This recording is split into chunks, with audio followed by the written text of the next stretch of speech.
Dia, boa tarde, boa noite, professor e desembargador João Batista Damasceno no programa Artes 20 hoje.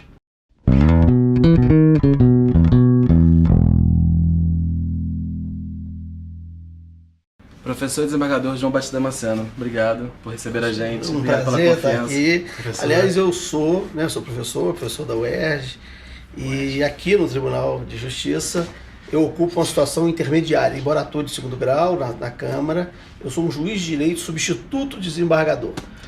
Estou aqui no meio termo para promoção. Então o pessoal da edição já vai fazer parece a legenda já muda. Professor, em entrevista à revista Caros Amigos, o cientista da informação e sociólogo Laímer Garcia defendeu que as elites declararam guerra social ao Brasil, iniciando uma espécie de ruptura do processo democrático. Diante dessa possibilidade, que pelo visto é real, qual é o papel e qual a função que o judiciário está exercendo nesse momento? Pois o capitalismo produziu, inventou um modo de produção que independeria da força.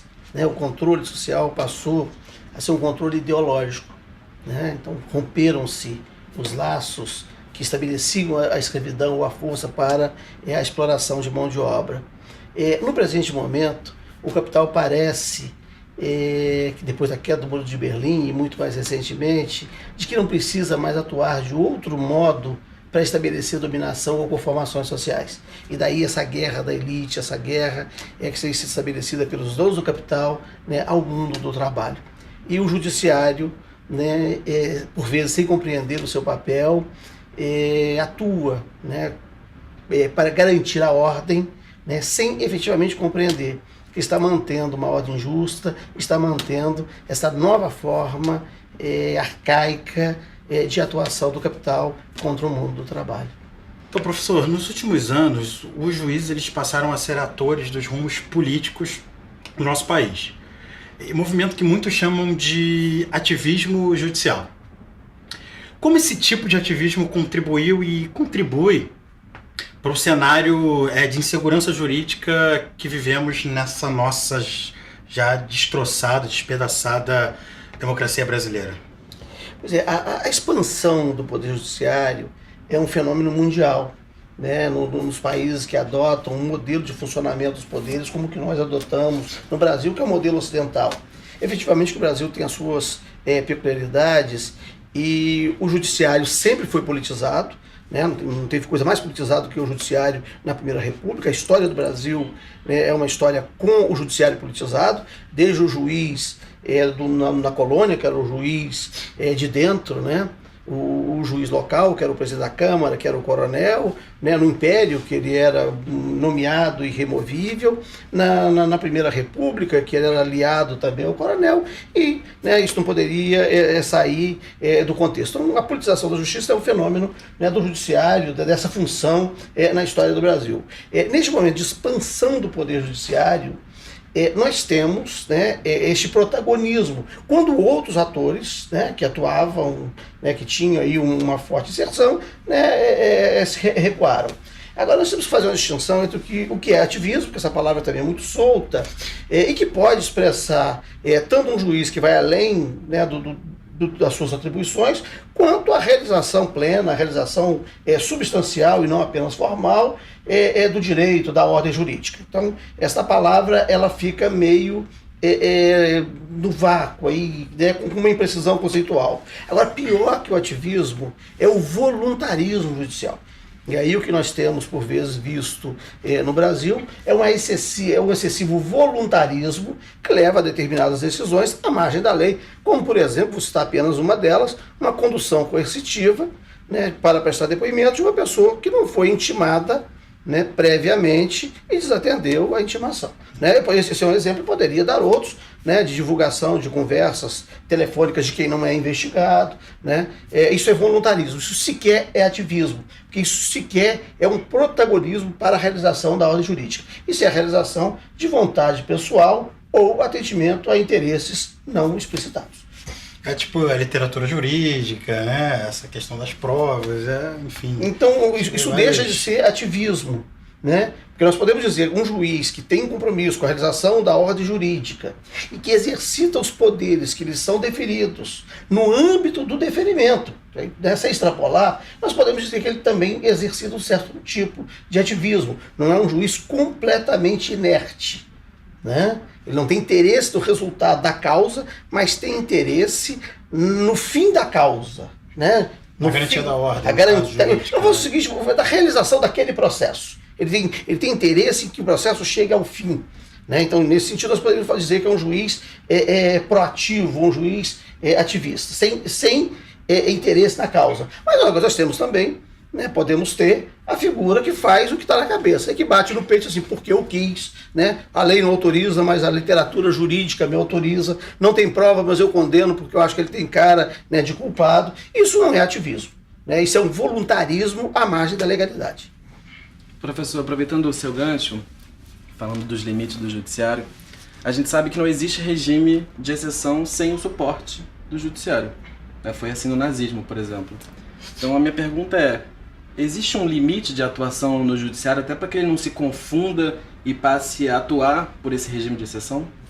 Pois é, o nazismo é uma exceção da ordem democrática. Mas aqueles que cumpriram ordem no nazismo, quando julgados, assim, olha, eu estava atendendo à obediência devida. Então talvez o nazismo não tenha sido um regime de exceção. Talvez ele tenha tido uma ordem jurídica violadora da dignidade da pessoa humana, mas tinha uma lei. No nosso caso, o que temos, por vezes, é uma violação da lei, né? Então a Constituição diz, né, um fundamento da República, o Estado de Direito, né? O Brasil se constitui numa República Federativa, um Estado democrático de direito. Então o limite da atuação do juiz é a lei. O juiz pode tudo que a lei manda, e tem tudo que a lei manda, e não pode o que a lei proíbe ou o que a lei não autoriza. Então o que temos visto são, né, atuações à margem da lei e, portanto, fora do Estado de Direito. Então o limite para a atuação, né, do juiz é o Estado de Direito, né? O juiz não pode, sob pena de se tornar igual aos outros, que ele julga porque está à margem da lei, né? Ele perde a superioridade ética para desempenhar suas funções, se não atender, né, ao que está no ordenamento jurídico. A limitação ao papel do juiz é o ordenamento jurídico, é o Estado de Direito. E essa questão do regime de exceção é interessante, né? Porque você tem o direito formulado ali e a exceção em relação ao quê, né? Então, às vezes, é muito em relação a quem está, enfim, dando as cartas até no mundo para classificar algo como de exceção ou não, né? Pois é, e aí que entra a questão que eu estou te falando do nazismo. O nazismo, a gente pode dizer que é uma ordem jurídica injusta, uma ordem jurídica excludente, né? Um direito, né, para alguns em detrimento dos outros. É uma ordem jurídica não democrática, né? Mas é uma ordem jurídica. Tanto que os subalternos se eximiram depois, né, nos julgamentos, foram absolvidos sob este fundamento. Eu estava, né, dentro da lei, eu recebi ordem, então eu condeno o meu comandante. E os comandantes é que acabaram, né, aqueles que fizeram a lei ou aqueles que comandaram, é que acabaram sendo condenados no Tribunal de Nuremberg. Bom, mudando um pouco de assunto, mas não muito, diante das inovações apresentadas pelo novo CPC, Código de Processo Civil, em vigor há 3 anos, quais mudanças poderiam ser mencionadas em relação à atuação do Poder Judiciário perante as demandas coletivas? Por exemplo, em uma cidade onde 100 crianças não conseguiram a matrícula na rede pública, apenas uma promove uma ação, né, judicializa essa questão. E qual seria o papel do judiciário perante essa pretensão de vaga? Pois é, essa questão é interessante, que os interesses, eles podem ser individuais, né?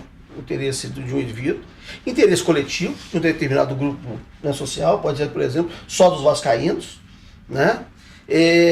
Ou pode ser de toda a sociedade, né? O interesse meio ambiente, é o interesse de todos, não é de um grupo, né, nem é de uma pessoa. Quando nós temos o interesse de um grupo, né, homogêneo, né, ou da sociedade, qualquer indivíduo, e aí pode ir sozinho, né, postular por todos, né? Num caso de dano ambiental, não precisa toda a coletividade, né, se reunir para defesa do direito, né, ambiental, defesa do meio ambiente saudável. Uma pessoa pode ter o protagonismo e prover de todos. No caso desse, de crianças sem escola, sem creche, um morador, uma pessoa que seja interessada pode postular em favor de todos. Né? E aí, essa que é uma questão que nós vamos ter que ver se esse direito individual, sendo contemplado isoladamente, né, resolve o problema, ou se resolve de um e estende aos outros, né, o direito ou a possibilidade do exercício, independentemente de elas terem requerido. Né? Então, nós vamos aí, o direito tem as suas linguagens, né, nós vamos dizer que um direito individual ele pode ser homogêneo ou heterogêneo. Né? Ele é homogêneo quando, embora sendo individual, ele é igual para os outros e, portanto, deve ser, né, estendido aos demais. Né? Diversamente, quando nós vamos dizer que ele é individual e heterogêneo, né, cada um tem o seu, e a contemplação de um não precisa necessariamente se estender ao outro, às vezes nem pode estender, porque o interesse dele é diferente daquele que postulou. Então a gente tem que analisar esses casos e ver o seguinte: contemplando quem reclamou, eu posso atender aos que não tiveram tempo, não tiveram disponibilidade ou, de reclamar, ou que desconhece, ou porque, pelas dificuldades da vida, não pôde acompanhar a gente na ação. Agora, podendo contemplar, né, os casos dos interesses sociais, né, a gente não precisa ver essa extensão, né, e limitar a quem requereu. Né? É possível ter uma decisão que aproveite aos outros, né, que não vieram postular, ou que não tiveram tempo, ou que não conheceram, ou que não têm mesmo disposição para entrar nessas demandas. Então, ele torna o processo, uma das inovações poderia ser essa questão de solução mais rápida para um determinado grupo, ainda que tenha só uma pessoa pedindo essa exatamente, solução. Né? Então eu peço, né, um torcedor, né, eu peço que o Maracanã, né, realize um jogo com os portões fechados, né, não tem problema. Né, o juiz vendo que efetivamente é melhor fechar o portão, né, a decisão, para mim, né, é definida, né, contempla a todos os outros para evitar, né, a arruaça dos vascaínos. Tudo bem, a gente edita, tá? Essa parte bota no making off. Eu pedindo para editar. Professor, a gente vive um cenário de pesados ataques, né, dos poderes e dos poderosos, principalmente a educação. Na UERJ a gente teve um movimento, o direito fica, e o direito ficou, né? Isso precisa ser falado. Essa mobilização, ela fortaleceu a resistência pela UERJ? Essa mobilização fortaleceu e fortaleceu muito. Eu participei dos debates, né, do Direito Fica, estive participando, né, das conversas com alunos, com professores, né, com os colegas aqui do Tribunal de Justiça. E isso foi um ataque, não só ao UERJ, mas à própria educação. Né? A ideia de trazer a Faculdade de Direito da UERJ para funcionar aqui dentro desse Tribunal de Justiça poderia contemplar, né, os juízes, os desembargadores que queriam ter uma faculdade aqui para chamar de sua. Né? Inclusive o projeto previa que pós-graduações fossem estabelecidas em favor dos juízes e desembargadores, como se eles não pudessem ir ao UERJ, submeter um concurso, né, e fazer o mestrado ou doutorado lá. Contemplava os interesses de pessoas aqui da casa que têm vínculos com a UERJ, não precisava ir, né, lá para a Zona Norte. Né, estaria dentro de casa aqui, né, fechado nesse círculo. Contemplava o interesse, né, do pessoal que tem escritório de advocacia, né, os estagiários ficaria, né, ficariam tudo por aqui, né? Mais perto, ficaria tudo aqui, num ambiente, né, num ar, né, próprio, né, e respirando, né, oxidando-se entre si, né, com essa respiração. Ou seja, a ideia de arejar, a ideia de abrir, né, o campo estaria afastada. E foi muito interessante essa mobilização, primeiro de alunos e depois de professores que tinham se manifestado a favor da mudança e que recuaram diante da resistência, diante da manifestação. A decisão, né, ao final, né, da academia, né, no sentido de ficar, alunos, professores e funcionários, no sentido de que a Faculdade de Direito ficasse, né, onde ela deve ficar, no âmbito universitário, foi muito interessante do ponto de vista da educação e foi muito interessante para se demonstrar de que a UERJ está viva, que ela pulsa, né, e que ela não aceitaria esse seu esquartejamento, onde cada um pudesse pegar, né, o pedaço, né, que lhe parecesse mais saboroso. A saída do direito da UERJ do campus Maracanã enfraqueceria a UERJ? Eu acho que seria o primeiro processo para o desmantelamento da UERJ. Né? Depois sairia a medicina, depois se alguém se interessasse por alguma área da engenharia, retiraria a engenharia e no final ficaria, né, o esqueleto, né, sem o que de substancial, né, define, né, a UERJ como uma universidade. E eu também acho que era um projeto que tinha um caráter, né, elitista, trazendo para cá, não só se encastelando, mas desconhecendo a realidade de muitos alunos da UERJ. A UERJ fica no Maracanã, o campus principal, e é uma área central do Rio de Janeiro, que você tem trem, tem vários ônibus ligando Zona Sul e Zona Norte, você tem ônibus para Baixada, um metrô, com as duas linhas, né? Então, ainda tinha essa questão de encastelar mais ainda uma área, né? Pois é, o projeto, a tentativa de transferência da Faculdade de Direito, né, da UERJ, né, do campus Maracanã, né, para dentro do Tribunal de Justiça, não atendia aos interesses de funcionários e alunos. Né, e nem, né, dos professores, a integralidade dos professores. Atendia ao interesse de alguns professores e de alguns membros do judiciário que queriam ter dentro do Tribunal de Justiça uma faculdade para chamar de sua. Né? E aí, nesse sentido, né, são muito mais honestos aqueles que montam as suas instituiçõezinhas, chamam de faculdade, universidade, centro, não sei das contas, né? E vão ganhar o seu dinheirinho, vão desempenhar a sua função, mas empregando, né, o próprio capital. Né? Aí o que nós tivemos aí foi uma tentativa de apropriação, né, de um bem que é público, né, que é a Faculdade de Direito da UERJ. Então, agora a gente vai fazer o nosso bate-bola, né? O cara a cara com Lenin. Funciona assim, a gente diz uma palavra, uma vez eu, uma vez o Matheus, e você responde com outra palavra, com alguma ideia. Enfim, tá preparado? Pô, vamos lá. Então esse é o cara a cara com Lenin.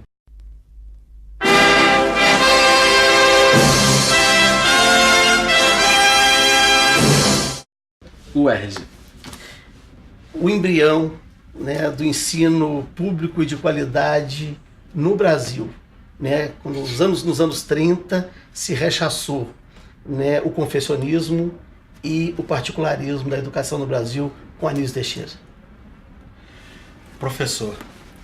É um aprender todos os dias e ensinar o pouco que se pode. A gente quer ser, né? Direito. É uma ordem que seja para todos, né? E não uma ordem que cerceie e que garanta privilégios e que garanta opressão. Voluntarismo jurídico.